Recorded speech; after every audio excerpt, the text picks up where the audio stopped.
জানাবো নাদিয়া ফার্নিচারের সৌজন্যে আন্তর্জাতিক বাণিজ্য মেলার খবর মেলায় মেলায়।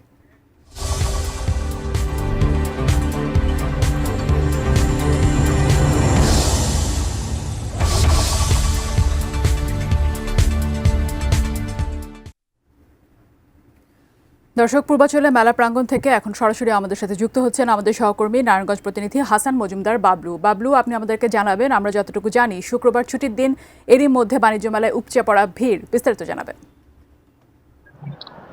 ফাইজা, আমি এই মুহূর্তে রয়েছে বাণিজ্য মেলার ঠিক মাঠ প্রাঙ্গণেই। এখানে কিন্তু ক্রেতা দর্শনার্থী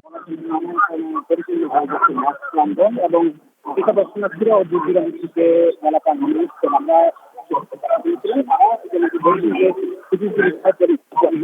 যেমনটি বলছেন যে ছুটির দিন হওয়ায় পরিবার পরিজন নিয়ে কিন্তু তারা মেলার আত্মীয় স্বজন নিয়ে তারা মেলা প্রাঙ্গণে এসেছেন এবং পছন্দের পণ্য যাচাই বাছাই করে গুণগত মান দেখে তারা কিনছেন। তবে মান এবং পণ্যের বেশ কিছু অভিযোগও তাদের রয়েছে। পাশাপাশি যে পণ্যগুলো অফার রয়েছে সেই পণ্যগুলোতে আসলে ঝুঁকছেন ক্রেতারা। আমরা কথা বলেছিলাম বিক্রেতাদের সাথে, আসলে বিক্রেতারাই যে বিষয়টি বলে যে ছুটির দিন ছাড়া অন্যান্য দিনগুলোতে আসলে মেলাটা ঠিক জমে না। তবে বিক্রেতারা বলছেন যে আজ বেচা বিক্রি বেশ ভালো এবং তারা বেশ খুশি এমনটাই বলছেন, এবং দিন যত গড়াবে অতই কিন্তু আসলে বাণিজ্য মেলা প্রাঙ্গণে ক্রেতা দর্শনার্থীদের ভিড় বাড়বে এবং বেচা বিক্রিও হবে আমাদেরকে জানিয়েছেন। পাশাপাশি আইন শৃঙ্খলার কথা যদি বলি, যে মেলার আইন শৃঙ্খলা পরিস্থিতি ঠিক রাখার জন্য কিন্তু প্রায় 900 পুলিশ রয়েছে এবং মেলা কর্তৃপক্ষের পক্ষ থেকে আরো 300 ভলেন্টিয়ার রয়েছে বলে আমাদেরকে জানিয়েছেন।